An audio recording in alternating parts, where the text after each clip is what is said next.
Hi, everybody. Today we're going to be talking about something that's near and dear to us, and that is school culture. How important is school culture, or can you even define school culture? It's said that school culture, the definition is elusive. They say you can identify a good culture, you can identify a toxic culture, but can you identify a culture that is successful? When you walk into a building, can you tell what people believe? Can you tell what's considered as the norms in that school? Can you see any traditions or any elements or any sayings that have developed on that campus that makes people happy, that makes children feel secure, that gets teachers to say, I love teaching at that school and I'm recruiting others to come to this school. That is called an excellent school culture. And today what we're going to be looking at is an example of what an excellent school culture looks like. We're going to be looking at a principal who walked into an environment of an underperforming school and changed the culture to one where students became successful. And we're talking about a new principal who had been in position for 1 year, and she was able to turn that school around. So on Principals on the Come Up, we call that a hallelujah success story. Let me tell you about the person that I am just so excited to introduce to you tonight. I want to introduce you to Dr. Kristi Lewis. Dr. Lewis is from Port Arthur, Texas, and she attended Abraham Lincoln High School for 4 years. And as a result of a 3-school consolidation, she was part of the first graduating class of Memorial High School in 2003. She went on to attend Prairie View A&M University and graduated in 2008 with a bachelor's degree in interdisciplinary studies with a concentration in science. Dr. Lewis received her Master's of Education in Education Administration in the fall of 2011 from Lamar University in Beaumont, Texas. In 2018, she obtained her EDD in Educational Leadership from Lamar University. A phenomenological study for her doctoral dissertation, seeking Caucasian teachers' perceptions of culturally competent strategies that contribute to the success of African American students, was presented and published in the spring of 2018 as well. Dr. Lewis has over 14 years of experience as an educator and an administrator in the Port Arthur Independent School District. 5 years teaching middle school science, and 8 years as an assistant principal, and 1 year as a building principal. I would like to bring on to you our guest for tonight, and that is Dr. Kristi Lewis. Hey, Dr. Lewis. Hi, Dr. Paul. How are you? Good. How are you? Oh, I am great. I am just so happy that you took the time out to be with us today, because I just, those halls that you're walking in, we both walk those halls. That office you're sitting in, we both sat in that office. And I am just so excited. So tell me about your day today. How about that? Let's start off with that. What kind of day did you have today? It was actually a pretty good day. I had a couple of meetings with central administration, but other than that, the halls were calm. Systems were in place. Everyone was working. Students were learning. And so that's a good day here at Thomas Jefferson. So we're happy about that. Yes, ma'am. So, Dr. Lewis, tell us what your philosophy is of education and why you chose the field of education. Okay.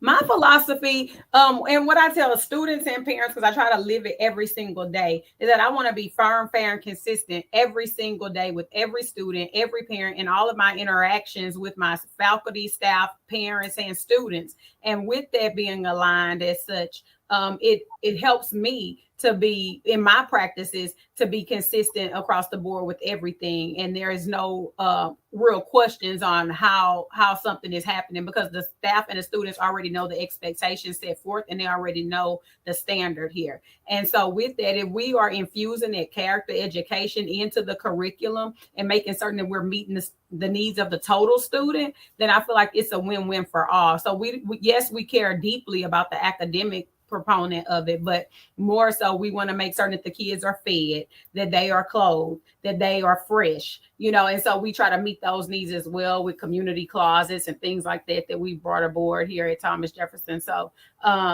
just believing in the kids, knowing that they can, and showing them examples of others that have come from similar backgrounds and that have actually matriculated through the educational system and made something successful of themselves. So I like to bring in, my friends from Prairie View or different areas that are black and brown as well, to show them, hey, they are a success story. They may have come from a single parent home as well. I came from a single parent home, and I let them know there's no excuses here at Thomas Jefferson, because whether you come from a 2-parent household or a single parent household, we all have the same opportunities. And so that's pretty much the philosophy that I abide by here on campus. Well, that's so interesting that you should say that, because, in education now, all we hear about is the learning loss, and we're talking about how far behind our children of color and our rural children are, and nobody is saying things like what you just said. Things like we're not. Of course, academics comes first, but how can I hear you if I know you don't like me? Exactly. How can I learn when I slept on my cousin's couch last night and I'm wearing the same uniform that I wore yesterday? Exactly. And you're fussing at me about something that's just insignificant, and you're just blowing it all out of proportion. We're thinking, you're thinking about that child and providing the kind of atmosphere for that child to learn, for that child to succeed. Exactly. Because I like to start off the year with that poem, because I ain't got a pencil.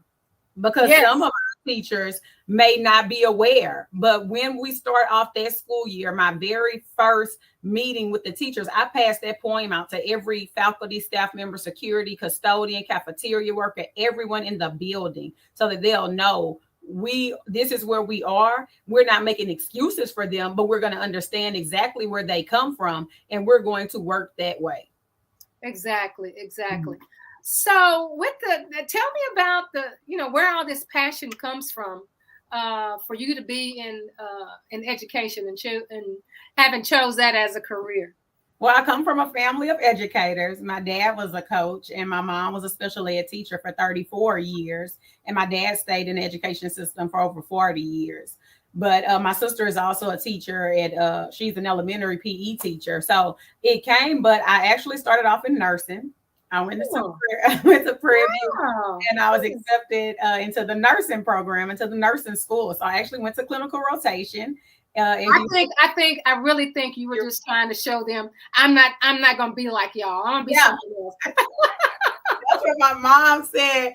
And so I went through my first clinical rotation at Methodist. I'll never forget. I was on Alkec 7 in the medical center at Methodist. And I went through clinical rotation. Book work was fine. Like I have a passion for science. Yeah. So the book work was fine, but it was the touching the people and the hands-on part that I was like, oh, I don't know. I first walked into a room, and a man was passing blood, and it was the worst smell I had ever smelled in my life. And then I went I was on my clinicals. And then I went into a room, and the nurse came in and was suctioning out the trach, and I started dry heaving. And the nurse was like, ma'am, you have to step out. I was like, ooh, But again, I'm excelling in my work, like the copy part, it was fine, but the clinical part was just getting to me. And I was telling that November, I think I made it basically through the whole semester. And I called my mom out because I was the type of person, my mom always instilled in us, when you start something, you're going to finish it. Yeah. You don't stop. But I'm getting to the point where I'm getting to be an adult. I'm in college. I'm probably like 20 years old. And I'm like, I don't think I like this though. So this is going to be my life. Like I'm going to get up and go to a job every day that I don't like. And I know that you and I were talking a little earlier that I had already started subbing when I would come home on my breaks my freshman and sophomore year. Because at this time I'm a junior. Yeah. And so I called my mom in November and I was scared because I'm like, man, she's going to kill me. Because, they take all these little nursing uniforms and nursing. And so I was like, Mama. And she said, what, Kristi? And I said, I don't think I want to do nurse school no more. And so many people, like my family and friends, were like, are you crazy? It's hard to get into Prairie View nursing school and you actually made it and you're going to turn around. And I said, I just don't like it. I don't like touching the people. I don't like the smells. I don't like the blood. I don't like anything about it. And my mom was like, Kristi, whatever you do, you need to love it because you have to do it for the next 30 years of your life. Yeah. And I said, Mom, I think I want to be a teacher. And she was like, I knew it. I knew it, but I couldn't tell you anything because you have your mind made up. I had to let you go and see for yourself. She said, I knew you wasn't going to like nursing. You're my child. I know you. But I had to let you go ahead, And so I called my dad and I told him, you could tell he was a bit upset too because they were sticklers for finishing whatever you start. But I was like, in this case, I have to do what's best for me because this is going to be my career, Yeah. So I went back to Prairie View and I enrolled in the the education program, College of Education. And I concentrated in science because I had so much science behind me already because of nursing. Yeah. So that's how I got it. But to what we were speaking up to earlier, I started subbing, and that subbing, it did something to me. Like I liked everything about it. I already knew what subject I wanted to teach because I like science. I like hands-on things. I knew I wasn't an English person or a math person or a social studies person. And so I loved it. And so immediately when I went back to the College of Education, I enrolled in a science education program. And I was just picking up hours and hours and hours, to try to get caught up because I felt like I was behind from the nursing major. But that's kind of how I started out. And then, of course, the rest was history. I came back to started teaching. That's a story. I mean, and that's a life experience too that you can pass on to the students in your building. Sometimes we think we're on the right track, and we really find out that's just not where we need to be, and it's okay. Yeah. It's okay.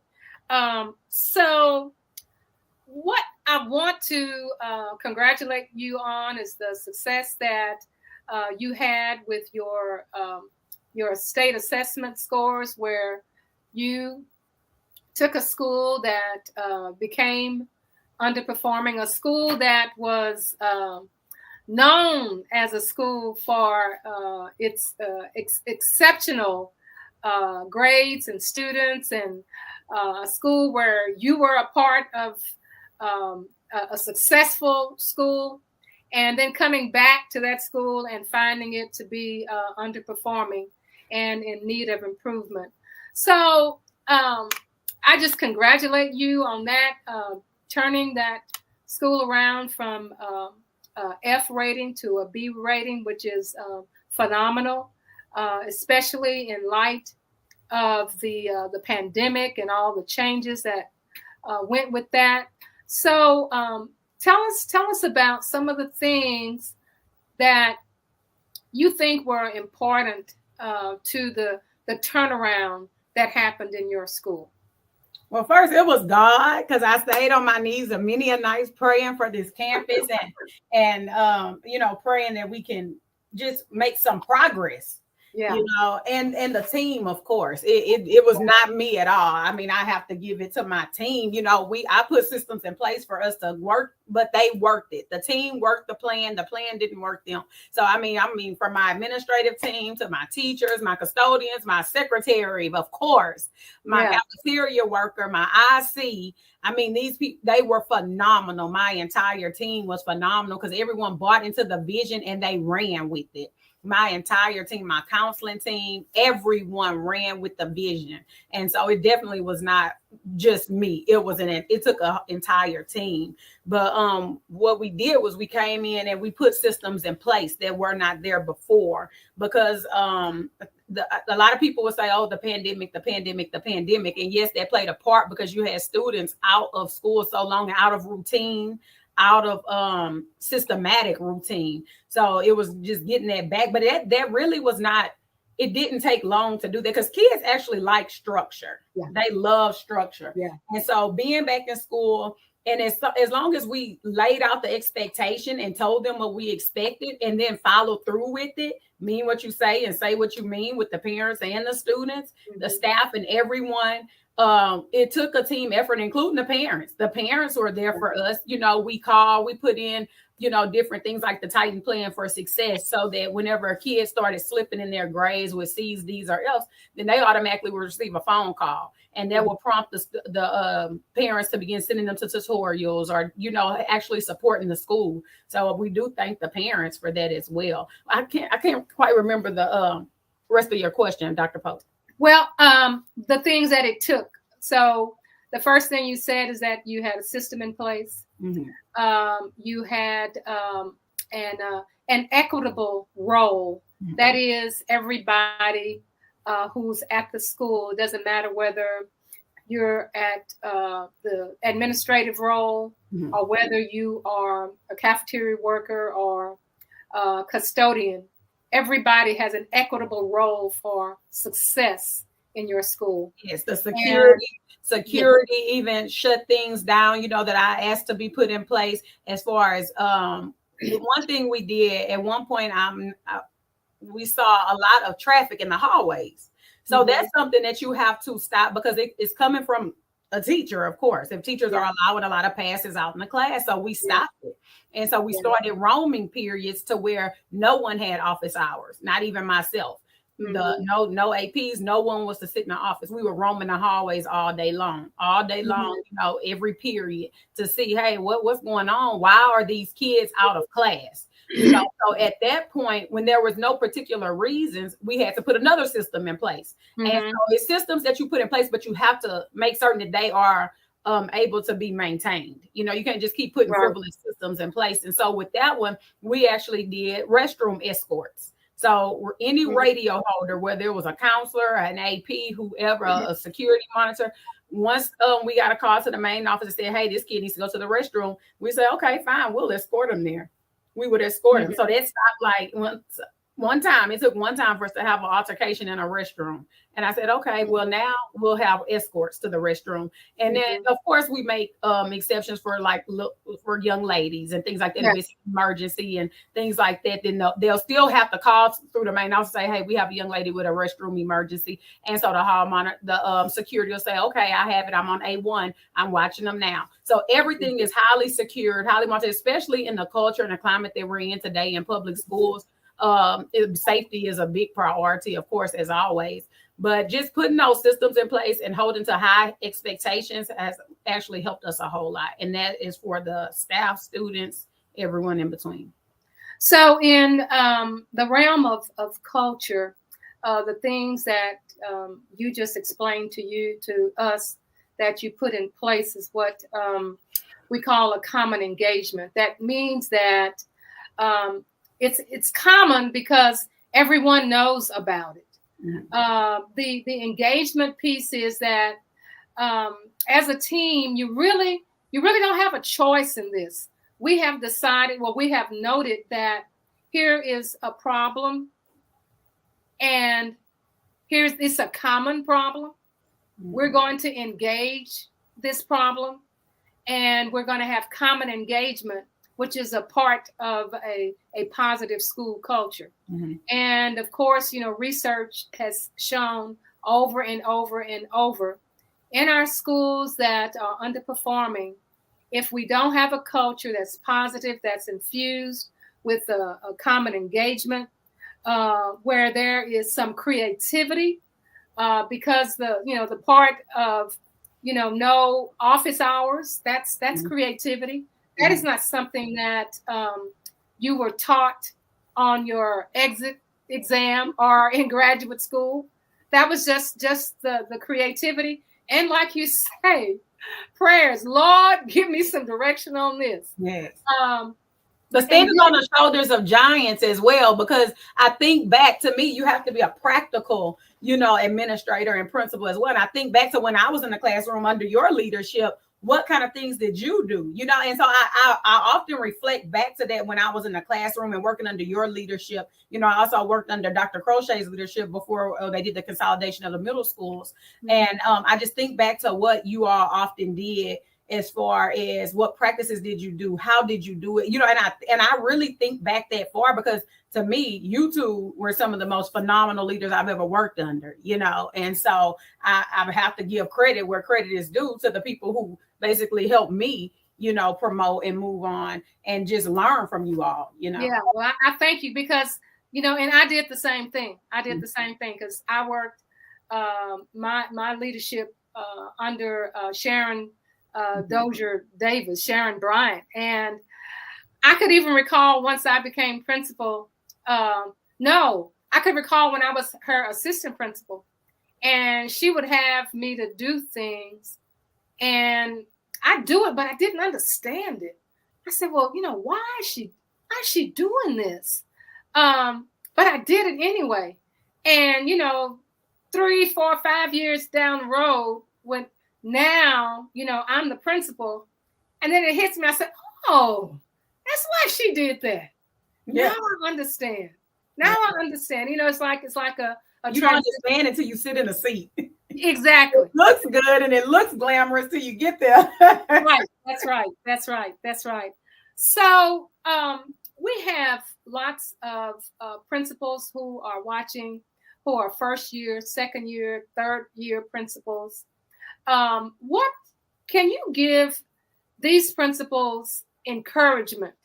As here we are now, it's November. We've already had the first reporting period for some, a second reporting period, and some of them got a chance to hire their teachers. Others, they found the people there, and they're just being challenged. And so what words of encouragement, or what can you tell them to do that you have learned during your first year as the principal of Thomas Jefferson? Make many phone calls when you don't know. It's okay not to know. I mean, it's been times I've still called on Dr. Polk after all these years of working with her. I still have called her, so you call people who have been there before you, who can give you sound, solid advice. Stay organized. I have calendars. I have my calendar right here on my desk for November. I mean, I keep my calendars with me. I do parent newsletters. I stay consistent with my doings. I hold weekly meetings with my administrators. I have a calendar for the whole year that basically pace me and tell me what needs to go on each month. And so I actually borrowed that from another district. And so it's good to network. But it's good to also make certain that you're creating your culture. You don't get so caught up in the principalship that you forget about the culture on the campus, and not only the culture and climate for the students, but the culture and climate for the staff. So I do like staff celebrations every single month. I invite the staff. The way we set up our duty schedules for the sporting events, each AP goes to a different, is on duty for a different night of the sporting events. So if it's maybe one of my APs that's over math, then we'll invite the math department to come out and support the kids, because that's culture, that's climate. The kids love to see the teachers at those games. So on the social studies administrator night, the social studies department will come out on CTE and science and elective night, then those teachers will come out. And so it's creating that culture, that climate, giving the students something to look forward to. And not only are you giving the students something to look forward to, you have leverage at that point. Mm-hmm. And so kids like to have things to look forward to. So we did a homecoming dance and we said, hey, no tardies. Your behavior needs to be, straight. And, we just give them things to look forward to. So I'm telling you, our behavior, our tardies, everything. So I said, we got to have to start doing dances all the time. We're going to have to. And then yesterday we had our last home game and we had a pep rally. And I said, if anybody is tardy today, you will not attend a pep rally. We had parties yesterday. I was like, we didn't do a pep rally every day. Just giving them something to look forward to. We did a lot of clubs. We implemented a lot of clubs because every student may not be the best scholar. So they may not get to the A and AB honor roll recognition. Every student may not be the best athlete. But we end up implementing a lot of clubs and organizations that even the teachers took interest in as well. And that's a relationship builder for teachers and students that the students may not even have as a teacher. So we did like a Dungeons and Dragons club, an anime club, a pet club, a book club. We did a sailboat club, a cooking club. So it's a lot of different clubs on campus that the students can get involved in that's not just based on academics or not just based on sports. It's based on their own liking. And so it helps them to be involved. It helps them to feel a part of something on campus, even if it's not a part of academics or sports, because there's more to life than just academics and sports. Yeah. And we want everyone to feel included and inclusive. Because I had one parent who came and she told me, oh, I'm gonna punish her. She's not gonna be able to be a part of the club. And I went outside and I begged that mom. I said, Mom, please, this is this helps us when your child is involved. That's not a true punishment. I say this club is for these kids love it. Like it's a different type of club. I don't understand it. And they read different books and but the kids are all into it. And even the teacher that sponsors it is really into it. This anime and this Dungeons and Dragons. Yeah. We have something that can basically reach each child. So building that culture and climate is very important. And I heard some teachers and I was just passing by, but I heard them saying like that they enjoy the once a month staff appreciation, because for September for Hispanic Heritage, we may have done like a nacho average staff and serve nachos. And then for October, we did pink treats for breast cancer awareness. For November, of course, we're going to end up doing a Thanksgiving luncheon. And for Christmas, we're going to do the 12 days of Christmas with them. But it's just something for them to look forward to help pass the school year on Wednesdays. We always did this with Dr. Polk. So this is something I got from Dr. Polk. We wear our different t-shirts and our jeans and little things like that. The teachers love and appreciate being able to wear their jeans on certain days and things like that. So it's a lot to it, but at the same time, it can't. But I learned to take care of myself as well, because at first I was feeling like I was getting a little anxious and overwhelmed because it's a big job. That's what I was kind of saying earlier. It seems glamorous before you sit in the seat. When you sit but I'm appreciative and I'm thankful to God because I prayed for this, but I just want to make certain that I can stay the course and do what I need to do and do right by children and do right by the faculty and staff here. Because unconsciously, if you're a people person and you're here for the right things, you take on everybody else's problems unconsciously, which is not always a very good thing for your own health. But sometimes it may be a day where I say, okay, I need a breather. Let me step out the building for lunch, take a drive around the block and come back. But it's things like that. You have to make certain that you take care of yourself as well, but just prioritizing and making certain that you keep a calendar and keep a good schedule. I'm going to close it out, and I'm going to kind of give you a minute to think about this. Mm-hmm. And that is cell phones and social media. Now, we all know that everybody has a cell phone. I don't walk away from my cell phone. If I do, I'm all over the house looking for it like it's a lost child. Yeah. Parents all have their different social media accounts. And lots of principals, lots of superintendents are saying, let's back away from social media. The kids are going to be calling their parents. They're going to be on their phones during instruction. I mean, what can you say to new principals who have policies that are a part of their district handbooks, but at the same time, you know how important it is to communicate with your parents? So my question is, how can you include the social media into your school in a positive way and not be so afraid of social media? Because it's coming one way or the other. You can't stop it. You cannot stop it. So what do you tell a new principal? Well, I basically have grown up almost with social media because Facebook came out in 2003, 2004 when I was in college. Back in the time when you had to have a college email just to get on it. But I embrace social media, and I educate my parents on it as well, and the students. And I tell them, now, granted, the school cannot control what someone puts on social media about another. Because a lot of times it will trickle back into school and the parents are upset and they want us to control it. Yeah. Now, our policy here at this district is that electronics, are not allowed. However, we know that the kids are going to bring them. We know that they're going to have them. I always tell the parents and the students, if they are lost, of course, we're not responsible for them.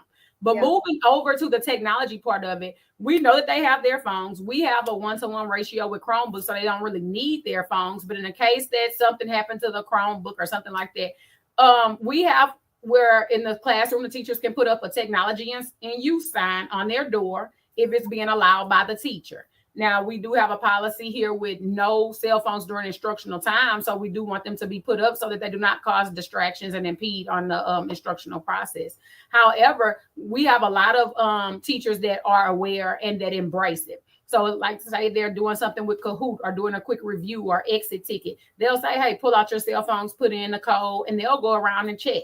And so it's about embracing it. Even I think we may have missed it this year, but I believe last year during the Red Ribbon and Bully Prevention Month, we had them eat with a friend they don't usually eat with or eat with just another classmate. And we told them, hey, put it on social media and put hashtag bully free zone or hashtag eating with a friend. Yeah. And so we embrace it like that and have them to where it turns into a positive and not a negative, because it can become often negative because sometimes, of course, kids misuse social media. But at the same time, we embrace it. And like I said, we'll have the teachers put up a sign and say technology in use if the teachers are allowing the phones to be used during class time. So it's about embracing it and not being afraid of it, because we already know that it's here and it's not going anywhere. Exactly. So as far as your culture is concerned, that is considered as a part of, I guess, non-traditional thinking, where instead of you seeing something as a negative, turn it into a positive. With your culture, I also hear you saying celebrations for the students, celebration for your teachers is important.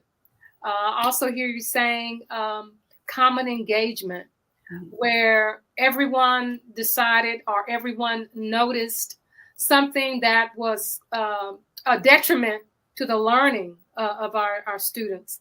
And also, too, it was something that we needed to put some teachers in check as well.